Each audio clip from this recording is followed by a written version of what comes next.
Bismillahirrahmanirrahim. Assalamualaikum warahmatullahi wabarakatuh.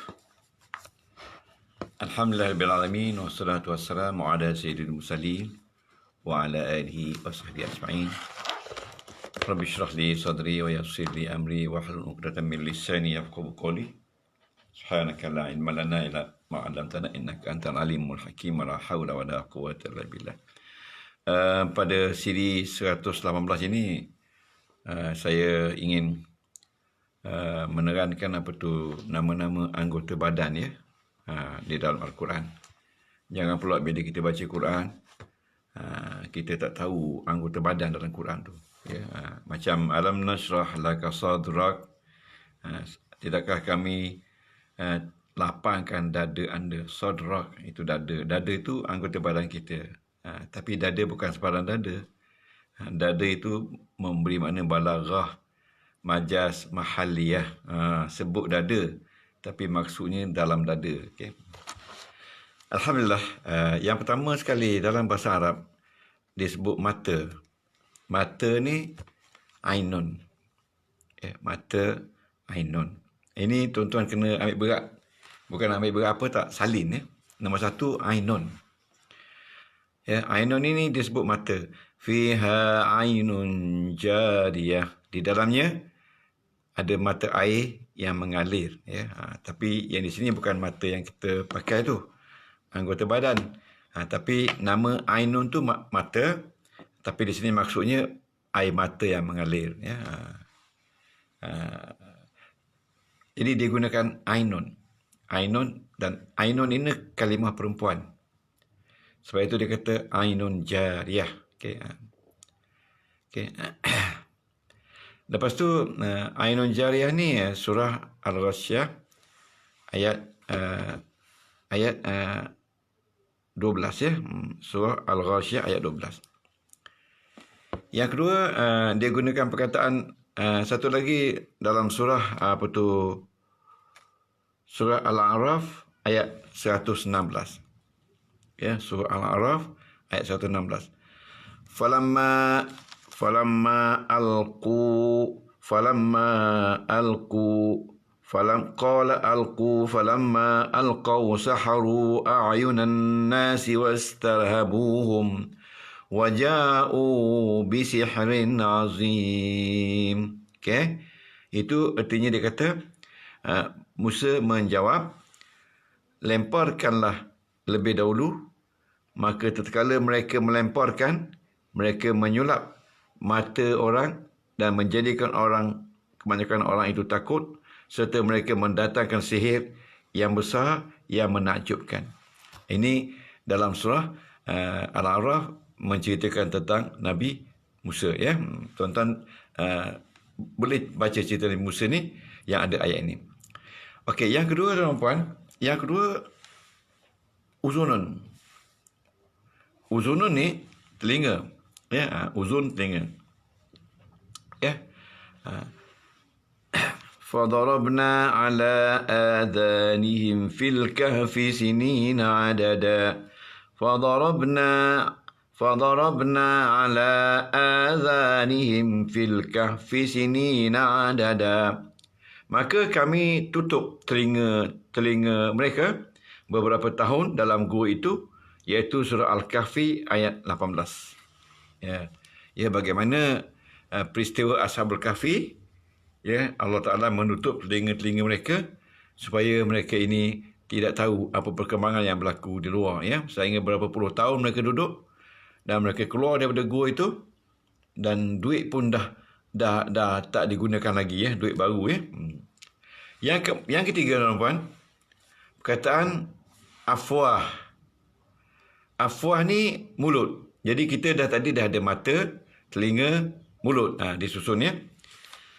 Al-yawma nakhtimu ala afwahihim wa tukallimuna aydihim wa tashhadu arjuluhum bima kanu yaksibun. Surah Yasin ayat 65. Di sini ditulis, hari ini kami tutupkan mulut kamu, mulut, afwah mulut. Dan kami mempercakapkan tangan-tangan kamu aidi tangan-tangan kamu. Wa tashhadu arjuluhum, dan kaki-kaki kamu arjuluhum, menjadi saksi dengan apa yang kamu telah usahakan. Ya, dalam tajuk ini ada dua lagi anggota badan, iaitu ID. ID ni jamak yadun.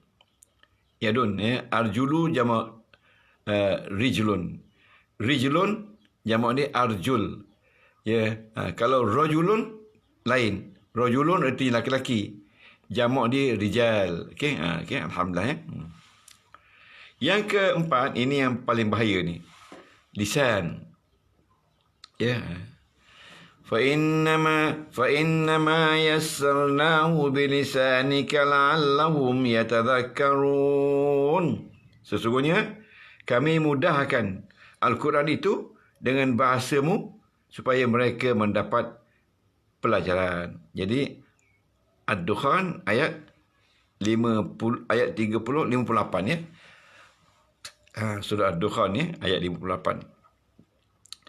فَإِنَّمَا يَسَّرْنَاهُ بِلِسَانِكَ لَعَلَّهُمْ يَتَذَكَّرُونَ. Jadi kita sudah ada lebih kurang 7 ya anggota badan yang kita tahu dalam Al-Quran. Okey. Seterusnya kita lihat muka. Ya. Muka ya. Muka ni yang ketujuh. Muka ni dalam Al-Quran dipanggil wajhun. Ya, macam kita kata inni wajjahtu wajhiya.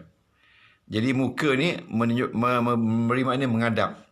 Sesungguhnya saya menghadap muka saya lillazi fadara as-samawati wal arda hanifan muslima wama ana minal musyrikin. Sesungguhnya aku menghadap wajahku kepada Tuhan yang menciptakan langit dan bumi dengan cenderung kepada agama yang benar. Al-An'am ayat 79. Okey, Al-An'am ayat 79. Ya, muka ya. Hari ini nampaknya tak penting, macam tak penting je. Tetapi tuan-tuan puan janganlah begitu. Ya, kerana anggota badan kita ni telah dimasukkan dalam Al-Quran. Ada tu dijadikan kiasan, ada tu secara terus terang.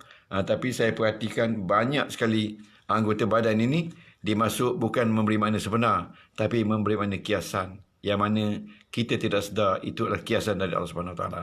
Umpamanya tadi muka ya, muka. Muka tu tidaklah maksud muka yang ada mata ni, tidak.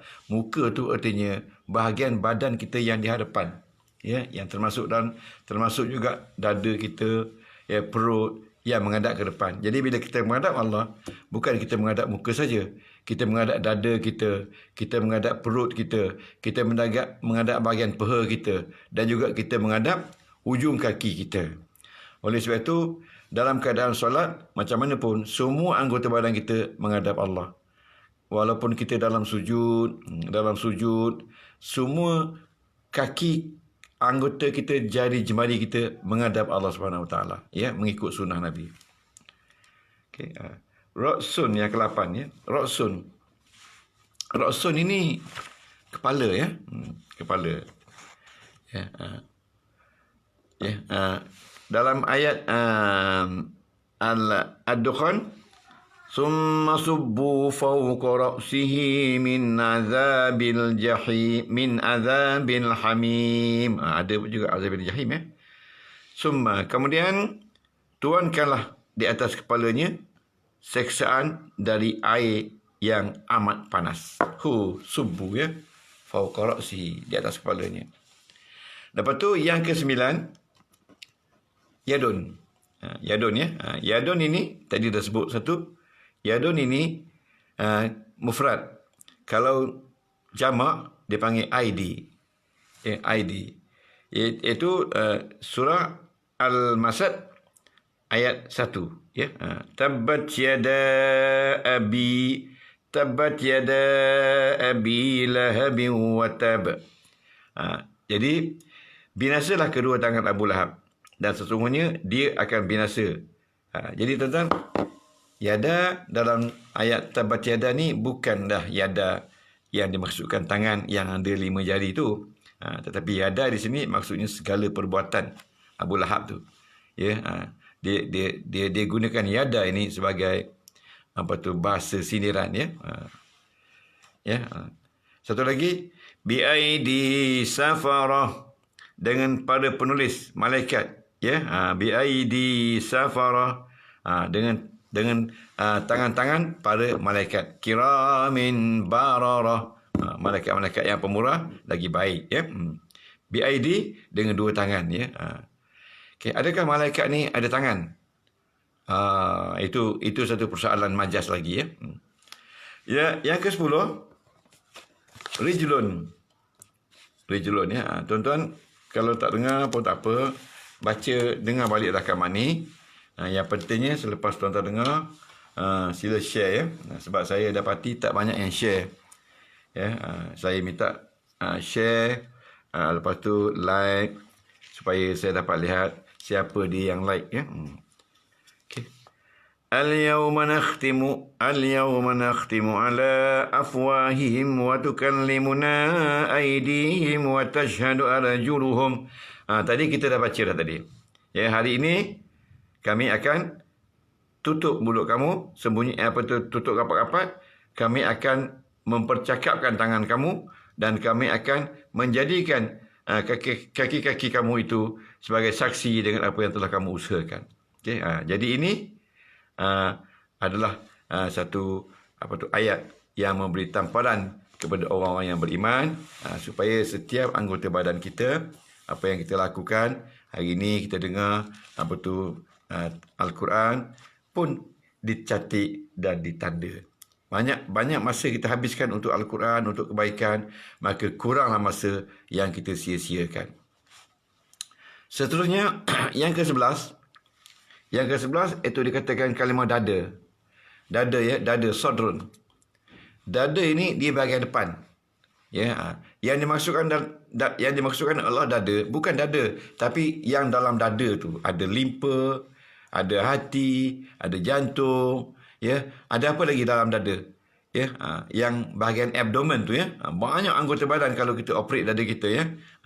Jadi dia kata, alam nashrah laka sadrak, tidakkah kami telah lapangkan dada awak? Maksud di sini, dada di sini adalah majaz, sindiran yang berbentuk mahalliyah. Ingat tak? Ada 10 kan? Jadi dia kata, bukankah kami telah melapangkan untuk kamu dada kamu, iaitu Al-Insyirah ayat 1. Kalau kita i'rab haraf istifham tetap baris mati, lam haraf jazam tetap baris mati, nashrah fa'il mudhari' mati jazam dengan tanda sukun, ya, dan fa'ilnya dhamir mustatir, ya, takdiruhu nahnu. Ada ulama kata nasrah tu dhamir muttasil. Tak apa. Takdiruhu nahnu. Laka jawab majrur. Sadraka, sadra, isim berbaris atas, ya, dengan tanda fathah kerana dia jadi maf'ul bih. Ka mudhafun ilaih. Tuan-tuan, macam ni kalau kita baca ayat Quran kita boleh cakap macam tu. Okey, tunggu kita habiskan Al-Baqarah. Kalau tuan-tuan habiskan Al-Baqarah, juzuk amma sangat mudah. Kita tak mulakan juzuk amma, kita mulakan Al-Baqarah. Susah dulu. Lepas tu bila sampai ke juzuk amma, bila baca Qul huwallah, ayat-ayat 3 Qul tu, tuan-tuan tidak ada masalah lagi. Tuan-tuan seronok tak? 30 surah dalam juzuk amma tu, tuan-tuan boleh cover. Yes, itu mudah saja. Sekarang ni, kita bersusah-susah dahulu. Kita bersenang-senang kemudian. Alhamdulillah. Saya tak boleh lama ni sebab isteri saya suruh petik sayur di belakang, di tepi rumah tu, nak buat bubur lambuk hari ni. Sebab bahan-bahan bubur lambuk tu sebahagian besarnya ada di rumah saya, ya. Pucuk kunyit, daun kaduk, serai, lepas tu pucuk serakam, lepas tu pucuk kita kata apa? Allahu Akbar, daun yang lembut-lembut tu pun ada, dan cukup untuk saya masak bubur lambuk ini untuk makan 2-3 orang anak-anak saya, okey. Ya, itu jangan salim, kerana itu adalah pesanan penaja. Okey. Seterusnya perkataan fuad. Ya, kalau kita menyanyi, orang Arab kata ya fuadi, wahai fuad, itu artinya jamak dia hati. Hati ni bukanlah maksud hati yang kalau kita potong boleh buat rendam tu, tidak. Hati ni hati, ya, iaitu pemikiran dalaman. Wa kullan naqussu 'alaika min anba'ir rusuli ma nusabbitu bihi fuadak, iaitu surah Hud ayat 120. Dan semua kisah dari Rasul-Rasul kami ceritakan kepadamu ialah kisah-kisah yang dengannya kami telah teguhkan. Satu lagi tuan-tuan kena beli ni tahu tak? Tuan-tuan kena beli tuan-tuan kena beli buku-buku cerita Nabi. Macam yang kita pakai untuk latihan tu. Tapi belilah semua Nabi itu tuan beli. Sebab semua cerita Nabi ada dalam Al-Quran. Quran ini yang paling lengkap sekali. Macam tadi kita baca kullan naqussu 'alaika. Ini zaman Nabi mana ni? Jadi beli ya. Seterusnya anggota badan yang bernama kolbun. Kolbun ni hati. Hati ya. Hati. Apa beza fuad dengan kolbun? Dengar ya. Inna fi dhalika la dhikra liman kana lahu qalbun aw alqa as-sam'a wa huwa shahid. Okay, hati ni, fuad dikatakan pemikiran dalaman. Tapi qalbun ini, ya, qalbun ini juga dalam. Tapi dia kata lebih dalam lagi daripada fuad. Maknanya kan tuan-tuan pergi tengok. Sebagai contoh, tuan-tuan pergi tengok melawat orang mati. Ya, lepas tu sampai di situ tengok orang tu serba kekurangan. Rumahnya campak-camping, dapurnya tak ada, anaknya duduk 11 orang. Ya, lepas tu sedihnya suaminya atau isterinya meninggal di dapur sedang masak. Mana apa perasaan kita? Anak-anaknya pakai baju pun ada yang tak pakai baju, duduk di rumah flat.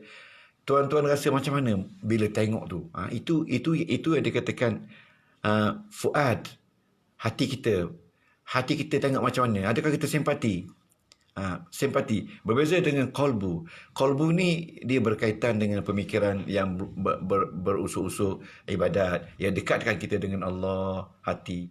Ya, sebab itu Allah Taala sebut lahum qulubun la yafqahuna biha. Mereka ada hati, tapi hati mereka tidak boleh membawa mereka kepada Allah Subhanahu Wa Taala. Qalbun ini berkaitan dengan ibadat. Fuad berkaitan dengan simpati, empati. Itu dikatakan fuad, ya. Lepas tu seterusnya ayat 14. Ayat 14 iaitu nafsun. Nafsun ini diri. Jadi nafsun ni tuan-tuan dianggap perempuan. Ya ayyatuhan nafsul mutmainnah. Ya. In kullu nafsin lamma 'alaiha hafiz. Surah At-Tahrim ayat 4, iaitu tidak ada sesuatu jiwa pun melainkan ada penjaganya. Ya. Ya, kullu nafsin 'alaiha. Jadi apa beza pula jiwa tadi dengan fuad, dengan qalbu? Jadi nafsu ini adalah kombinasi daripada fuad dan qalbu. Jadilah nafsu. Nafsu ini kita katakan sudah nak jadi orang dah. Orang ni, nafsunya bagus. Jiwanya bagus. Kerana dalamnya ada fuad, ada hati. Orang ni jiwanya tak bagus. Ya, hati tak ada, fuad tak ada. Jadi itu perbezaan dia. Jadi nafsu ni dalam tu ada qalbu, ada fuad. Ya, kan? Okay, seterusnya kita tengok ayat At-Taubah. الذين آمنوا وهاجروا وجاهدوا في سبيل الله بأموالهم وأنفسهم أعظم درجة عند الله. Orang-orang yang beriman dan berhijrah serta berjihad di jalan Allah dengan harta benda dan diri mereka adalah lebih darjat di sisi Allah. Jadi tengok, bila dia cerita nafsu, tengok dia kata jihad. Ya, orang yang beriman berhijrah, berjihad fi sabilillah dengan harta mereka dan jiwa mereka. Bila kata jiwa mereka, termasuk fuad mereka, hati mereka. Jadi tengok, nafsu hebat ya. Kita kata awak ni tak ada nafsu lah. Bukan nafsu seks saja. Nafsu ni macam tak pandai nak fikir tentang orang. Okey. Seterusnya, yang ke-11. Yang ke-11. Jadi, harap tuan-tuan faham ya, antara fuad, qalbu dan nafsu. Okey. Okey. Roh. Roh ini yang kita tak nampak. Yang menghidupkan nafsu. Ya, kita tak nampak roh. Tetapi kita boleh nampak nafsu. Kita boleh nampak fuad. Kerana kita nampak mereka melalui gambaran. Melalui dipanggil ethos. Ethos dalam bahasa Sanskrit dia panggil ethos, pathos and logos. Okey. Orang-orang yang ada ethos, kita nampak dia punya pathos dia. Pathos ni artinya perjalanan dia. Dan bila dia ada ethos dia mana roh dia baik, fuad dia baik, that's the ethos dia. Kemudian bila ethos dia bagus, dia akan kelihatan gaya orang yang berethos ni melalui pathos. Pathos ni path, perjalanan. Ya, dan bila dua ni ada, maka dia ni dapat digambarkan inilah rupa orangnya. Rupa dia tu adalah logos. Ya, bila orang tu sampai rumah kita nampaklah ethos, pathos, logos. Kita nampak dah tiga-tiga tu ada. Orang Islam kata akhlak. Akhlak ini maksudnya akhlak.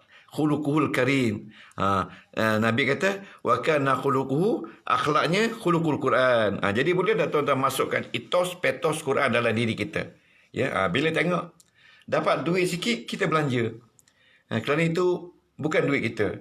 Ya, nampak orang susah, kita sedekah. Ya, janganlah belanja pada orang kaya-kaya. Ya, beri tengok di Petronas, tengok bangla-bangla tu bukan duit banyak. Nak hantar duit lagi, beli beras yang yang 2 kilo tu bagi seorang. Beras sekilo baru RM3, 2 kilo RM6. Tuan-tuan beri dia RM6 tu, banyak mana tuan dapat pahala tu. Bukan main lagi ya. Jadi itu dikatakan ethos, pathos dan logos. Seterusnya perkataan roh. Roh ini dalam bahasa Arab dia panggil roh, jiwa. Jiwa ya. Tanazzalul malaikatu wan ruhu fiha biizni rabbihim min kulli amr. Pada malam itu turun malaikat dan roh malaikat Jibril dengan izin Tuhannya untuk mengatur segala urusan. Jadi tengok, roh ini dimaksudkan di sini adalah malaikat Jibril. Malaikat Jibril kita tak nampak anggota badan dia, tapi yang kita nampak roh dia. Pergerakan dia pun kita tak nampak. Ya, sebab tu inilah digambarkan dengan roh. Kekuatan ini yang ke-12. Kekuatan dia ke-12. 12 14, 15, 16 ni kekuatan. Okey, kekuatan ini adalah tenaga manusia, sama ada dapat dilihat melalui tangan, melalui kaki. Ini juga dikatakan kekuatan. Kalau orang tu segak, dia kuat, dia hebat, itulah dia orangnya. Kekuatan, tenaga dia. Kekuatan ini dianggap satu daya, anggota badan manusia. Zi quwwatin 'inda dzil 'arsy makin. Ayat ini adalah ayat At-Takwir ayat 20. Yang mempunyai kekuatan, yang mempunyai kedudukan tinggi di sisi Allah, yang mempunyai arasy. Ya, okey. Seterusnya kita lihat yang ke-17. Okey. Penglihatan, absar, ya, penglihatan. Ya, dalam Quran kalau dia kata al-absar, ya. Absar ni maksudnya penglihatan. Boleh jadi penglihatan dalaman. Bila penglihatan dalaman, termasuklah dikatakan fuad, yang tadi roh, ya, itu mendominasi apa dikatakan absar. Ya khatamallahu ala qulubihim wa ala sam'ihim wa ala absarihim ghishawah wa lahum adzabun azim. Allah Taala telah menutup hati-hati. Hati-hati bukan kolbu.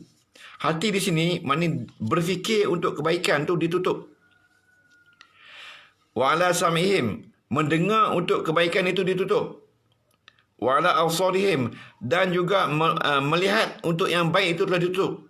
Bagaimana cara ditutup? Ghishawah, rapat-rapat. Walahum azabun azim, bagi mereka adalah azab yang pedih. Inilah yang kita takut. Kalau Allah Ta'ala sudah tutup hati kita, ya, sudah tutup penglihatan kita, jadi kita boleh dengar, kita boleh nampak, kita boleh berfikir, tapi kita tak akan berfikir ke arah jalan Allah, jalan yang boleh mendekatkan kita kepada Allah. Sebab ini semua adalah majaz, pinjaman untuk menunjukkan bahawasanya kesesatan sebenarnya yang nyata kepada orang-orang yang Allah Ta'ala telah tutup. Jadi oleh sebab itu, tuan-tuan, kita jangan jadi manusia yang terbalik. Orang Terengganu kata terbalik kok. Hari ini kita hebat belajar, hari ini kita jadi orang yang baik, tiba-tiba satu masa kita bertukar menjadi orang yang sebaliknya. Kita minta dilindungi Allah, ya. Sebab itulah tuan-tuan kena rapat dengan Al-Quran. Setiap hari kita kena baca Quran. Sekarang ni bukan baca sembarang baca penuh makna, baca dengan nahu dan juga saraf. Wa qalu a idza kunna izaman wa rufatan a inna lamab'utsuna khalqan jadida. Ini yang ke-18, tulang. Tulang, ya. Okey. Tulang ni di antara kejadian yang Allah Ta'ala jadi dulu. Ya. Dia bukan jadi daging dulu, tuan-tuan. Dia jadi tulang dulu. Tulang dulu dia jadi. Lepas tu bila tulang dah ada, maka dia akan balut tulang itu dengan daging kita. Supaya tulang tu tak belaga-laga di antara sama lain. Indahnya kejadian Allah. Ada ayat yang menyebutkan begitu. Dan mereka berkata, ya, ayat ini surah Isra ayat 49. Yang di atas tadi surah Baqarah ayat 2, ya. Wa qalu a idza kunna izaman wa rufatan a inna lamab'utsuna khalqan jadida. Dan mereka berkata, apakah bila kami telah menjadi tulang belulang dan benda-benda yang hancur, apa benar kami akan dibangkitkan kembali sebagai makhluk yang baru. Jadi orang kafir ni, dia tak percaya bahawasanya dia akan dibangkitkan sedangkan tulang belulang mereka dah hancur. Jadi itu Tuhan jawab, ya. InsyaAllah, ya. Alhamdulillah, kita telah habis anggota badan. Jadi malam ini saya nak bawa satu tajuk berkenaan dengan apa beza antara nahu dan saraf. Ya, beza nahu dan saraf. Kerana ramai orang keliru. Sebab keliru ni lah, jadi kita tak tahu beza yang mana dulu, saraf dulu ke nahu dulu. Sedangkan dalam ilmu disebut nahu dan saraf. Jadi hari ini insya-Allah saya bagi sedikit penjelasan supaya dengan penjelasan ini tuan-tuan, perjalanan kita untuk belajar ilmu nahu dan saraf ini jalan dengan lancar dan licin, ya. Ini nahu, ini saraf. Jangan kita bercampur aduk antara nahu dan saraf. Sekian, wassalamualaikum warahmatullahi wabarakatuh. Kita tutup majlis dengan membaca tasbih kifarah dan wal asri. A'udzubillahi minasyaitonir rajim. Bismillahirrahmanirrahim. Subhanakallahumma bihamdika asyhadu an la ilaha illa anta astaghfiruka wa atubu ilaik. Amiltu su'an wa zalamtu nafsi faghfir li fa innahu la yaghfiru illa anta bi rahmatika ya arhamar rahimin. Bismillahirrahmanirrahim. Wal 'asri innal insana lafi khusr illa alladhina amanu wa 'amilus solihat wa tawassaw bil haqqi wa tawassaw bis sabri. Wassalamu alaikum warahmatullahi wabarakatuh.